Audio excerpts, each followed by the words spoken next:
The morning sun cast long shadows across the great arena on Kepler 4.42. B. High Executor Thane Vis stood on his platform, looking down at the creatures below. His crystalline body caught the light and threw rainbows across the stone walls.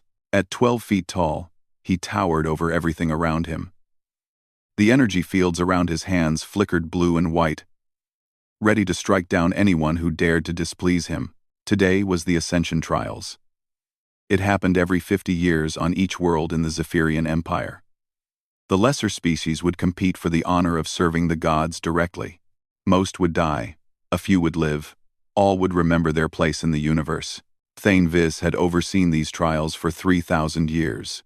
He had seen every type of creature the galaxy had to offer. Some were strong, some were clever, some were fast, but they all had one thing in common. They all broke in the end. They all learned to bow before their gods. The first group entered the arena. They were Korthans, a bear-like species from the northern continent. Their thick fur was matted with sweat and fear. Their leader, a massive male named Korga, stepped forward and placed his forehead on the ground. "Great God Thane Vis," Korga said, his voice shaking. "We offer ourselves to your divine will." Thane Vis smiled. This was how it should be. This was the natural order of things. The strong ruled. The weak served. The gods commanded. The mortals obeyed. "Rise," Thane Vis said. His voice echoed across the arena without any effort. "Today you will prove your worth. Those who succeed will serve in the crystal palaces. Those who fail will serve as examples." The first trial was simple. The creatures had to cross a pit filled with burning metal. The heat was enough to kill most species in seconds. The Korthans looked at the pit and then at each other. Some began to pray. Others began to cry. Korga was the first to jump. His fur caught fire before he reached the other side. He rolled on the ground, putting out the flames. Half of his body was burned black, but he was alive. He looked up at Thane Vis with eyes full of pain and gratitude. "Thank you, great God, for allowing me to suffer for your glory," Korga said. Thane Vis nodded. This was correct. Suffering built character. It taught the lesser species their place. One by one, the other Korthans followed. Some made it across. Others fell into the burning metal and died screaming. The second group was Venari, a race of bird-like creatures with bright purple feathers. They were known for their speed and intelligence. Their leader, a female named Zephyia, also bowed low when she entered the arena. "We live to serve the divine Zephyrians," she said. For the Venari, the trial was different. They had to solve a puzzle while dodging energy bolts that Thane Vis shot at them.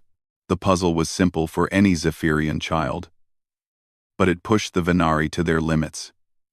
Their feathers smoked where the energy bolts grazed them. 3 died before Zephyia finally found the answer.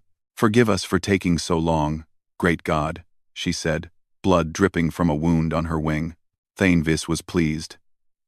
The Venari had shown proper respect for his power. They understood that their intelligence was nothing compared to divine wisdom. The trials continued for hours. The Mokari brought their strength. The Talani brought their technology. The Cylons brought their psychic abilities. It did not matter what gifts they had. They all bowed. They all suffered. They all accepted their place beneath the gods. As the day ended, Thane Vis stood before the survivors. There were perhaps 50 creatures left from the 300 that had started.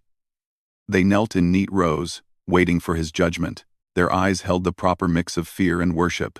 "You have proven yourselves worthy to serve," Thane Vis announced. "You will be taken to the crystal palaces. There you will spend your lives in service to your gods.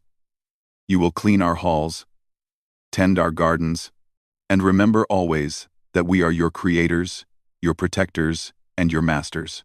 The survivors wept with joy. To serve the gods directly was the highest honor any mortal could achieve. Their families would be proud. Their names would be remembered. They had touched the divine. Thane Vis walked through the arena, his footsteps echoing in the silence. This was his favorite part of the trials. The moment when order was restored. When every creature knew their place. When the universe made sense again. He paused at the edge of the pit where the Korthons had burned themselves for his amusement.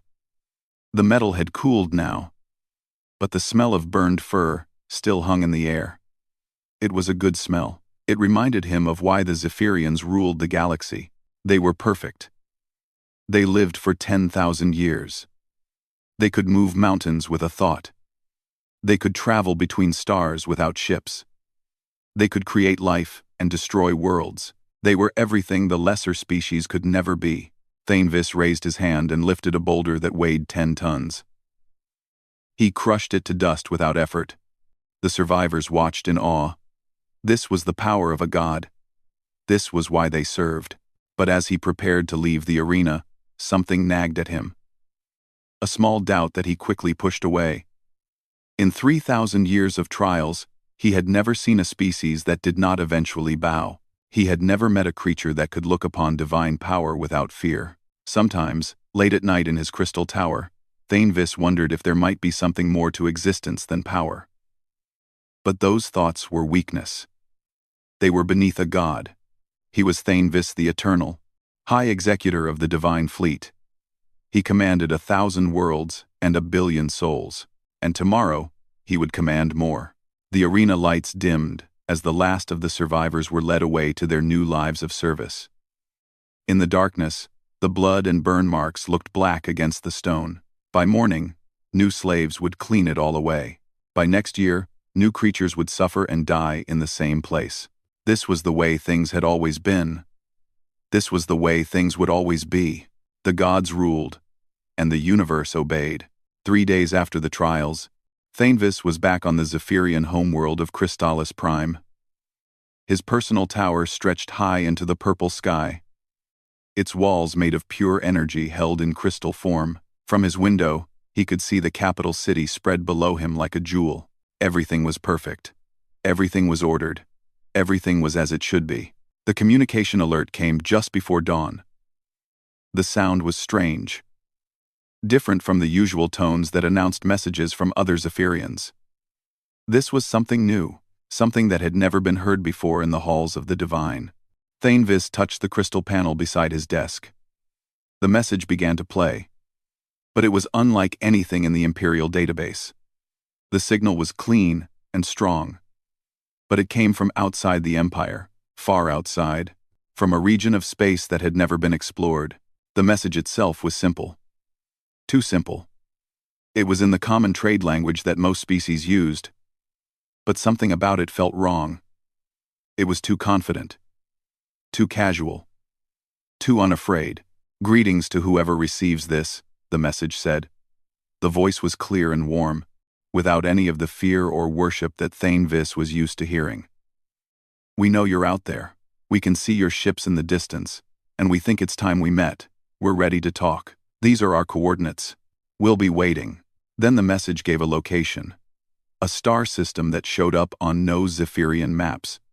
A place that their sensors had somehow missed completely. Thainvis played the message 3 times. Each time, he grew more puzzled. The voice belonged to a creature that clearly had never heard of the Zephyrian Empire. A creature that had somehow detected their scout ships but showed no fear. A creature that spoke as if it were an equal. This was impossible. Within an hour, Thainvis was standing in the council chamber of the Divine Fleet. The other high executors sat in their crystal chairs, their energy fields creating a soft glow in the vast room. They had all heard the message. They were all confused. "It must be a trap," said Executor Valenus. She was older than Thainvis, and more careful. "No species could hide from our sensors. No species would dare speak to us without proper reverence." "Perhaps it's a test," suggested Executor Korath. He was young for a Zephyrian, only 2,000 years old. The Divine Council might be testing our responses, but the oldest of them all, Executor Xenios, shook his massive head. He had lived for 8,000 years, and had conquered more worlds than any other Zephyrian. "This is not a test," he said slowly. "This is something new. something we have not seen before. The debate went on for hours. Some wanted to ignore the message completely. Others wanted to send a single ship to destroy whatever had dared to contact them without permission. But Thainvis found himself thinking about the voice in the message. It had sounded curious, not threatening, interested, not afraid. "I will go," he announced finally. "I will take a small fleet and investigate. If this is some new species trying to trick us, they will learn their mistake. If this is something else." He paused. "Then we need to know what it is." The other executors agreed, though some were not happy about it. Thainvis was given 3 ships and told to report back within 1 month. If he found enemies, he was to destroy them. If he found potential slaves, he was to begin the conquest. If he found gods more powerful than themselves, well, that was impossible. There were no gods more powerful than the Zephyrians. The journey took 2 weeks at faster than light speed. When they arrived at the coordinates, Thainvis expected to find either nothing or some primitive world that could be conquered in an afternoon. Instead, he found something that made his divine mind struggle to understand what he was seeing. There was indeed a planet. It was blue and green and white, spinning slowly in the light of a yellow star. It was beautiful, in a way that Zephyrian worlds were not. Where Crystallis Prime was perfect and ordered, this world seemed wild and alive. Clouds swirled over its surface. Green covered most of the land. Blue water filled the spaces between. But that was not the confusing part.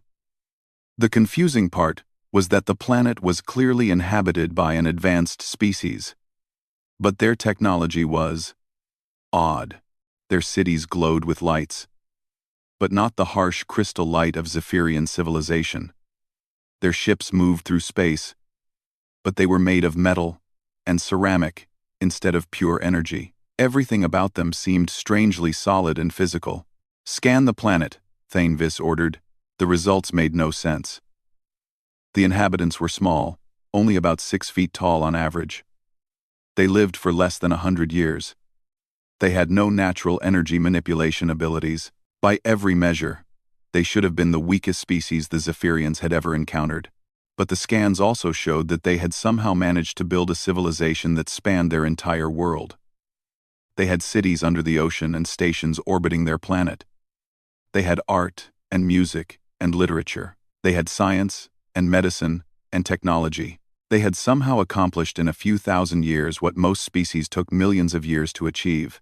"Incoming message," reported the communications officer. This time, the voice was female. It was still warm and confident, still completely unafraid. "Welcome to Earth," she said. "I'm Ambassador Sarah Chen. We're very excited to meet you. Would you like to visit? We've prepared a reception for you." "Raph," Thainvis stared at the screen. No species had ever invited Zephyrians to visit. Most species hid when the divine fleet arrived. Others attacked out of desperation. None had ever prepared a reception. "Tell them we will come," he said finally. The landing was unlike anything Thainvis had experienced. Instead of cowering crowds or empty streets, he found humans waiting for them. Hundreds of humans. They were smiling and waving and holding signs that said "welcome" in dozens of languages. Children ran between their parents' legs, pointing at the Zephyrian ships with excitement instead of fear. Ambassador Chen was waiting at the bottom of the landing ramp. She was small, even for a human, with dark hair and intelligent eyes. She walked up to Thainvis without hesitation and held out her hand. "Welcome to Earth," she said again. "We've been looking forward to this for a long time." Thainvis looked down at the tiny creature. She barely came up to his waist. A single thought from him could turn her to dust. A gesture could level the entire city. She had to know this. She had to understand how helpless she was. But when he looked into her eyes, he saw no fear. He saw curiosity. He saw excitement. He saw something that looked almost like friendship. For the first time in 3,000 years, Thainvis was not sure what to do. "I am High Executor Thainvis," he said, using his most intimidating voice. "I speak with the authority of the Divine Empire. Um, um, Imon be authority of the Divine Empire. Ambassador Chen smiled. That's wonderful. We have so many questions about your empire. But first, would you like some coffee? It's a human drink. We think you might enjoy it. The coffee was strange. Thanevis had never tasted anything like it. It was bitter but somehow pleasant. It warmed something inside him that he had not known was cold. The humans watched him drink it with eager faces, as if his opinion mattered to them. This was wrong. Everything about this was wrong. Lesser species did not serve refreshments to gods. They did not ask for opinions. They certainly did not look pleased when those opinions were positive. This is acceptable, Thanevis said carefully. Ambassador Chen's smile grew wider. I'm so glad you like it. Coffee is one of our greatest inventions. We have thousands of different ways to make it. She led him through their reception center, which was filled with humans of all ages. Some were clearly scientists, wearing white coats and carrying strange instruments. Others were artists, showing paintings and sculptures that depicted both human and alien forms. Still others were musicians, playing soft melodies that somehow made Thanevis feel calm. We prepared this specially for you, Chen explained. We wanted to show you who we are, before we started asking questions about who you are. Dr. Marcus Webb approached them. He was an older human with gray hair and kind eyes behind metal glasses. High Executor, he said with a small bow. I'm Earth's chief scientist. We're particularly interested in your energy manipulation abilities. Could you perhaps show us how they work? Finally, something that made sense. Thanevis straightened to his full 12-foot height. His crystal body began to glow brighter. The energy fields around his hands sparked blue and white. You wish to see divine power? He asked. Very much so, Dr. Webb replied. They moved outside to a large open area.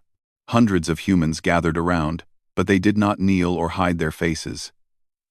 They pulled out devices to record what they were about to see. Some even brought chairs and snacks, as if they were at some kind of entertainment event. Thanevis pointed to a large boulder about a mile away. With a gesture, he lifted it high into the air. The humans made sounds of amazement. But they were not the sounds of worship. They were the sounds of scientific curiosity. They were taking measurements and making notes. With another gesture, Thanevis crushed the boulder into dust. Then he pointed to a nearby asteroid in space and obliterated it with a bolt of pure energy. The explosion lit up the sky like a second sun. The humans applauded. They applauded. Thanevis had just demonstrated power that could destroy their entire city, and they were clapping as if he had performed a magic trick. Some were even laughing with delight. Fascinating, Dr. Webb said, studying his instruments. The energy conversion rate is incredible. But I have to ask, what can you create? Create? Thanevis repeated. Yes, we saw you destroy things very efficiently. But destruction is easy. Any child with a hammer can break something. What can you build? No one had ever asked Thanevis that question. In 3,000 years of demonstrating his power, no one had ever wondered what he could create instead of destroy. He found himself thinking about it, and realized he did not have a good answer. We create order, he said finally. We create civilization. We create peace through strength. Dr. Webb nodded thoughtfully. I see. Would you like to see what we create? What followed was the strangest tour Thanevis had ever experienced. The humans showed him their art galleries, where paintings and sculptures captured emotions that Zephyrian logic had never named. They showed him their music halls, where orchestras played symphonies that seemed to tell stories without words. They showed him their hospitals, where they healed the sick without payment or worship. They showed him their schools, where they taught children to question everything, even the words of their teachers. They showed him their laboratories, where they studied the universe not to control it, but simply to understand it. But the most confusing thing was how they treated each other. Humans who were clearly different in size, color, and ability worked together as if they were equals. A small female human gave orders to large male humans, and they obeyed without question. Old humans listened carefully to ideas from young humans. Humans with disabilities were helped by others without being treated as burdens. How do you maintain order? Thainvis asked finally. Who rules? Who decides what is right? Ambassador Chen thought about this for a moment. We all do, she said. We vote on important things. We discuss them. We argue about them. Sometimes we make mistakes, but we try to learn from them. But without absolute authority, how do you prevent chaos? We trust each other, Chen said simply. That evening, as Thainvis sat in his quarters aboard his ship, he tried to make sense of what he had seen. These humans were weak by every measure that mattered. They could not manipulate energy. They could not live for thousands of years. They could not travel between stars without machines. But they had built something that the Zephyrian Empire, for all its power, had never achieved. They had built a civilization based on cooperation instead of domination. They had created beauty instead of just order. They had chosen to explore and understand instead of simply conquering.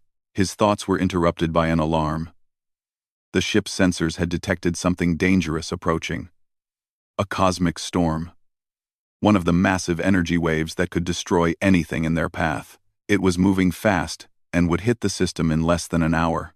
Thainvis immediately ordered his ships to retreat to a safe distance.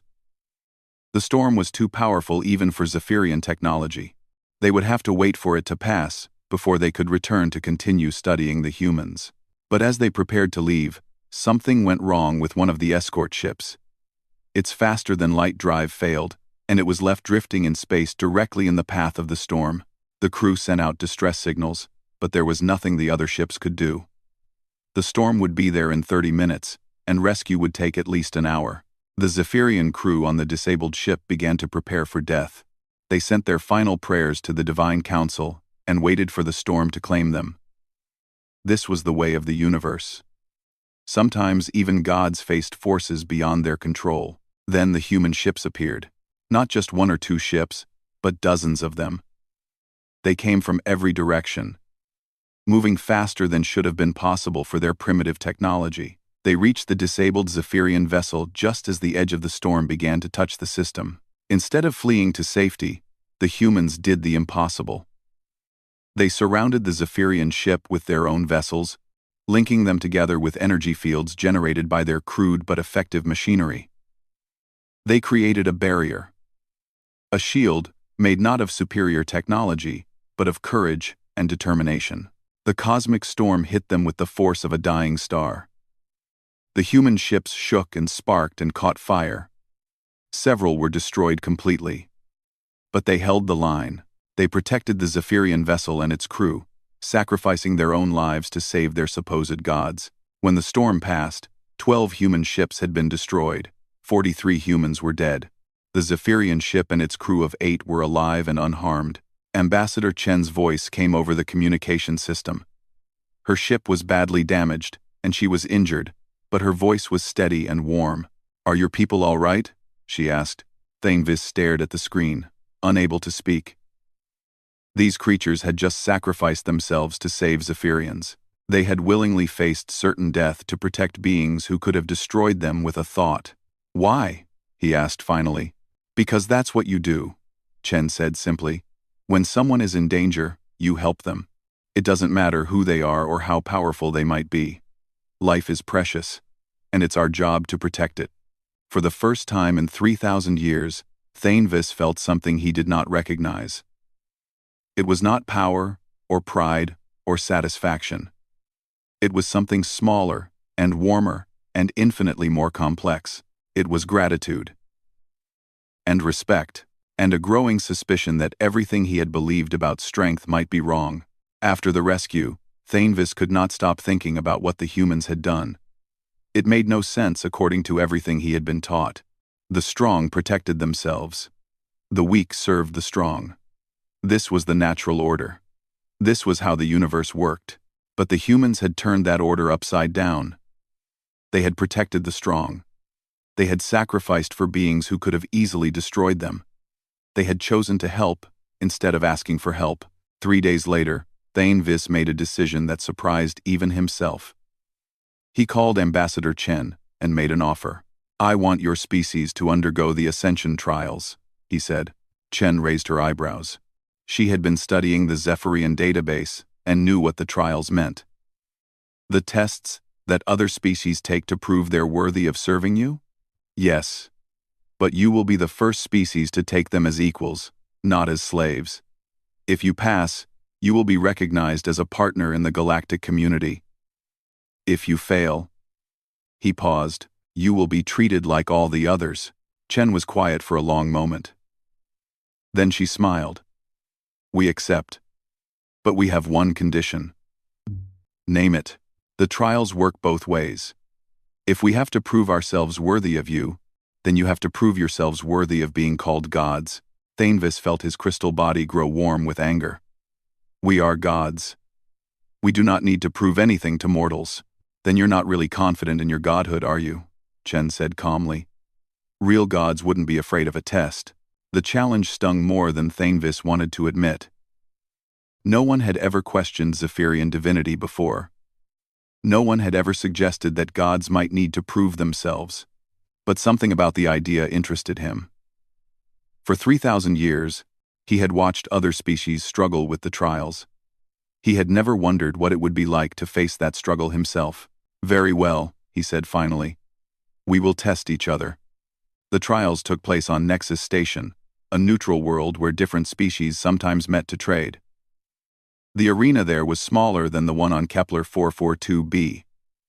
But it had the same basic design: stone walls, energy barriers, and devices designed to test the limits of any creature brave enough or foolish enough to enter. 10 humans volunteered for the trials. They were not the strongest or the smartest humans that Earth could offer. They were simply 10 people who wanted to represent their species. There was Captain Lisa Rodriguez, a military officer with steady hands and a calm mind. Dr. James Liu, a physicist who solved problems for fun. Maria Santos, an engineer who could fix anything. And 7 others, each bringing different skills and perspectives. 10 Zephyrians also entered the arena, including Thainvis himself. They had never undergone the trials, but they were gods. How hard could it be? The first trial was the pit of burning metal that Thainvis had watched so many species cross. The humans looked at it for a moment, then started talking to each other in their quick, excited way. They measured distances, calculated temperatures, and discussed options. Captain Rodriguez went first. But not alone. The humans had brought equipment with them. Simple devices that they used to create a bridge across the pit. They crossed together, all 10 of them, without a single injury. The Zephyrians were confused. This was not how the trial was supposed to work. Species were supposed to suffer and sacrifice. They were supposed to prove their worthiness through pain. Thainvis pointed this out to Dr. Liu, who was studying the pit with obvious fascination. The trial is about crossing the pit, Liu said. You didn't say we had to do it in any particular way. We found a solution that worked. For the Zephyrians, the pit was simple. They floated across using their energy manipulation abilities. But as they did, Engineer Santos called out from the other side. Interesting technique, but what would you do if your powers didn't work? Executor Valenis, who was floating in the middle of the pit, almost fell at the unexpected question. What do you mean? Well, you're gods, right? But gods should be able to solve problems even without their special abilities. What if you had to cross this pit as ordinary beings? It was a strange question. Zephyrians had never imagined being without their powers. It was like asking humans what they would do without their hearts or their brains. But the question bothered Thainvis more than he wanted to admit. The humans had crossed the pit using their minds and their tools and their teamwork. The Zephyrians had simply used brute force. Which solution was actually better? The second trial involved solving complex puzzles while dodging energy bolts. The humans approached this completely differently than any species Thainvis had seen before. Instead of each person working alone, they worked as a team. One person would solve part of the puzzle while others protected them from the energy bolts. When that person got tired, someone else would take over. They talked to each other constantly, sharing ideas and building on each other's thoughts. When Dr. Liu made a breakthrough, he immediately shared it with Maria Santos, who improved on it and passed it to Captain Rodriguez, who found a way to implement it. The Zephyrians solved their puzzles faster, using their superior intelligence and reflexes. But they worked alone, each one focused only on their own challenge. When Executor Korath finished his puzzle, he did not help the others. When Executor Valenis struggled with a particularly difficult section, no one came to her aid. "Why don't you help each other?" Captain Rodriguez called out during a break between puzzle sections. "Gods do not need help," Executor Korath replied proudly. "But wouldn't you be stronger if you worked together?" Korath did not have an answer for that. The trials continued for hours. The humans faced each challenge with creativity and cooperation. When they encountered a maze filled with poisonous gas, they used their equipment to map the safe paths and guide each other through.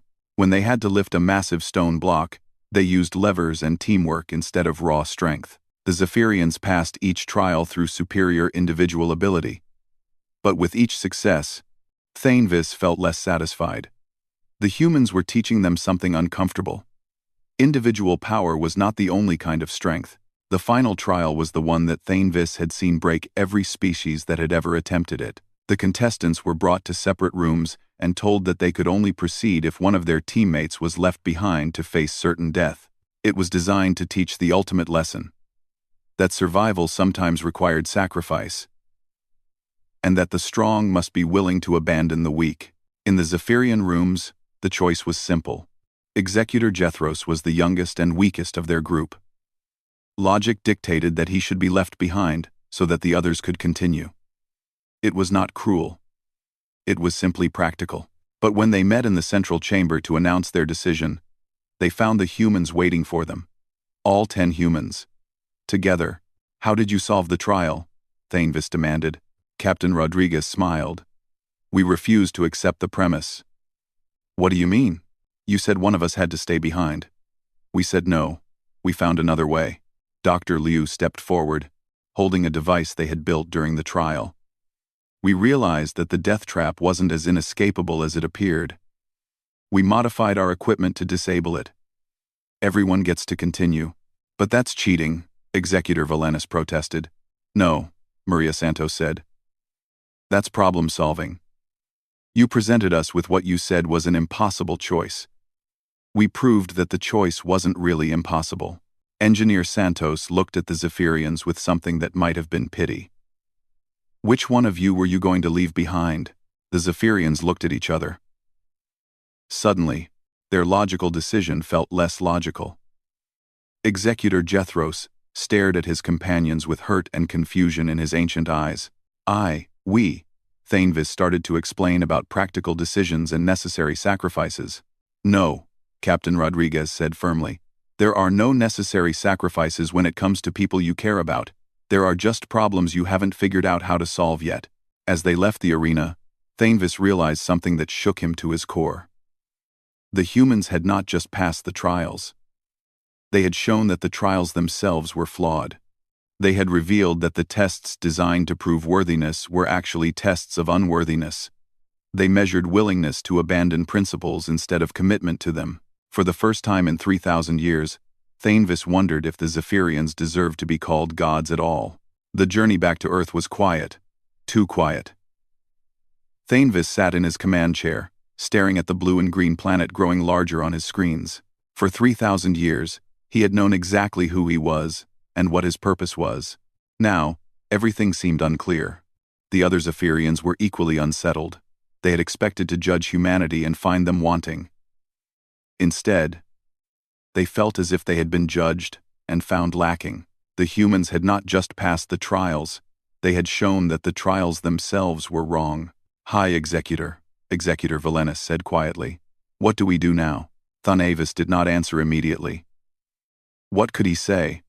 That he was beginning to question everything he had ever believed? That these small, short-lived creatures had made him feel doubt for the first time in millennia? As they approached Earth's orbit, more doubts crept into his mind. The humans had rescued his people from the cosmic storm. They had solved every trial through cooperation and creativity. They had refused to abandon their weakest member. They had shown kindness to beings who could have destroyed them without effort. But they were not gods. They were weak and mortal and limited. If they could be better than Zephyrians without any divine power, Then what did that say about divine power itself? The answer to that question terrified him. When they landed, Ambassador Chen was waiting for them again. But this time, she was not alone. Thousands of humans had gathered to welcome them back. They held signs and banners, celebrating the successful completion of the trials. Children ran between their parents, laughing and playing as if gods walking among them was the most natural thing in the world. "How did it go?" Chen asked with a smile. "Your people passed," Thainvis said stiffly. "And how did your people do?" That question hit him like a physical blow. How had the Zephyrians done? They had completed the trials, but they had learned something terrible about themselves in the process. They had learned that power without wisdom was not divine at all. "We learned things," Thainvis said finally. Over the next few days, the humans showed them more of their world. They visited schools where children asked gods questions about physics and philosophy. They toured factories where humans worked together to build amazing things. They attended concerts where music moved their crystal hearts in ways they had never experienced. But it was too much. The doubt was growing stronger, and Thainvis could feel his certainty cracking like flawed crystal. These humans were challenging everything the Zephyrian Empire stood for. They were proving that there might be a better way to live. And that was dangerous. On the 7th day, Thainvis made a decision that he would later regret for the rest of his very long life. He called his fleet and ordered them to take battle positions around Earth. When Ambassador Chen received his message requesting a final meeting, she came alone to his ship. She looked small and fragile walking through the corridors designed for 12-foot-tall gods, but her steps were steady and her eyes were calm. "You're going to threaten us, aren't you?" she said as soon as she entered his command chamber. Thainvis felt his crystal body pulse with energy. "Your species is dangerous. Because we showed you kindness? Because you showed us doubt?" The words burst out of him with more emotion than he had felt in centuries. "For 3,000 years, we have maintained order across the galaxy. We have brought peace through strength. We have given meaning to existence by providing something for lesser species to worship and serve." Chen nodded thoughtfully. "And now you're afraid that we've shown there's another way." "There is no other way," Thainvis said, but even he could hear the uncertainty in his voice. "We are gods. We rule because we are the strongest. Without that truth, the universe falls into chaos. Or maybe," Chen said gently, "the universe becomes something better." Thainvis stood to his full height, energy crackling around his hands. "I can destroy your entire world with a thought. I can turn your blue oceans to steam and your green forests to ash. I can end your species as easily as snuffing out a candle." "I know," Chen said. "Then why aren't you afraid?" Chen smiled, and it was the saddest smile Thainvis had ever seen. "Because fear is just a feeling. It doesn't change what's right or wrong. It doesn't make you stronger or weaker. It just is." She walked to the viewing port and looked out at her world. "You want to know why we're not afraid? It's not because we think you won't destroy us. It's because we know that destroying us won't solve your real problem." "What problem?" "You've spent 3,000 years being worshipped, but you've never learned how to love. You've built an empire based on fear, but you've never discovered what hope can create. You call yourselves gods, but you've never learned what it means to be truly divine." Thainvis felt something breaking inside him. "What do you know about being divine?" "We know that real gods don't need to be worshipped. They inspire. Real gods don't rule through fear. They lead through example. Real gods don't take from others. They give until it hurts. And then, they give more." "That's not strength," Thainvis protested weakly. "Isn't it?" The question hung in the air between them. Before Thainvis could answer, alarms began to sound throughout the ship. His communications officer called out in panic. "High Executor, multiple ships are approaching from Earth." The screens showed hundreds of human vessels rising from the planet's surface. Not warships, but civilian craft. Transport ships, medical vessels, research stations, even cargo haulers. They were completely outmatched by Zephyrian technology, and they had to know it. But they came anyway. "This is Captain Sarah Chen of the Earth Defense Fleet," came a voice over the communications system. It was Ambassador Chen's daughter. Thainvi realized. We know you're considering hostile action against our world. We're here to stand between you and our families. More voices joined in. Pilots, scientists, teachers, doctors, even children who were barely old enough to fly. They spoke in dozens of languages, but they all said the same thing. They would not let Earth be destroyed without a fight. You can't win, Thainvis said to Ambassador Chen. My ships could destroy your entire fleet in minutes. I know, Chen said again. But that's not the point. Then what is the point? Chen turned away from the viewing port to face him. Her eyes were bright with unshed tears, but her voice was steady. The point is that we're willing to die for something we believe in. The point is that we choose to stand together instead of falling alone. The point is that we refuse to let fear decide what kind of people we are. She paused, and when she spoke again, her voice was gentle. You call yourselves gods, but gods create. Gods inspire. Gods sacrifice for others. You're not gods, Thainvis. You're just very powerful children who never learned what strength really means. Thainvis stared at the screens showing the human fleet. They were so small, so fragile, so completely outmatched. But they were there. They had come to face gods because it was the right thing to do. For the first time in 3,000 years, Thainvis understood what real strength looked like. Stand down, he ordered his fleet. Sir? His communications officer asked. I said stand down. All ships, return to neutral positions. He looked at Ambassador Chen, who was watching him with something that might have been hope. What happens now? Now we try to be better than we were, she said. Both of us. 1 year later, Thainvis stood on the observation deck of New Geneva Station, watching human and Zephyrian children play together in the station's central park. The human children were teaching the young Zephyrians games that had no winners or losers, only fun. The Zephyrian children were showing the humans how to create beautiful light patterns with their natural abilities. Ambassador Chen joined him at the viewing port. How are you adjusting to the new arrangement? Thainvis considered the question. The Zephyrian Empire still existed, but it was no longer an empire of slaves and masters. Some worlds had chosen to leave when offered the option. Others had stayed and begun building something new. The process was messy and sometimes painful, but it was honest in a way that the old empire never was. It's difficult, he admitted. For 3,000 years, I knew exactly what I was supposed to do. Now, every day brings new questions. Questions are good, Chen said. Questions mean you're still learning. They watched the children play for a while longer. Finally, Thainvis asked the question that had been bothering him for months. Do you really think we can become what you called us? True gods? Chen smiled. I think you already are. You just needed to figure out what that really means. As the station's artificial sun set over the park, casting long shadows through the trees, Thainvis felt something he had never experienced before. It was peace, but not the peace that came from absolute control. It was the peace that came from knowing that tomorrow would be different from today, and that those differences might make the universe a little bit better. For the first time in his very long life, Thainvis was looking forward to finding out what would happen next.